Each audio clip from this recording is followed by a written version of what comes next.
In a small temple nestled at the foot of a mountain, I often find myself in quiet reflection, asking, what is the true measure of a well-lived life?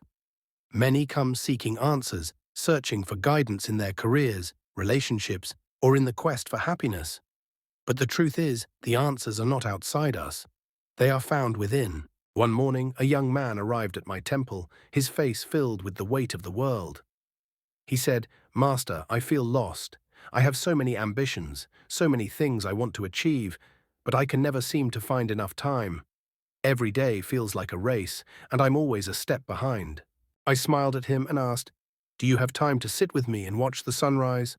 Confused but eager for answers, he nodded. We sat in silence as the sun began to rise, painting the sky in shades of orange and pink. After a while, I turned to him and said, "You see, the sun rises every morning, without hurry, without force. It doesn't rush, yet it always reaches its destination. It knows its rhythm, and in the same way, you must learn to find your own rhythm with time. The pursuit of time often leads us into a trap. We believe that time is something to be conquered, something we must control. But time, like the river that flows past us, cannot be grasped. It flows on, regardless of our attempts to hold on to it. The key, my young friend, is not in trying to control time, but in how we choose to spend it. I remember a time in my own journey when I was just as frantic. I thought that if I could achieve enough, more knowledge, more practice, more recognition, then I would find peace. But all I found was exhaustion, the constant feeling of never having enough. One day, an elder monk, wiser than I, took me aside and said, "The more you chase, the less you'll find. True peace is not in what you have or what you do. It's in how present you are with each moment." At first, I didn't understand.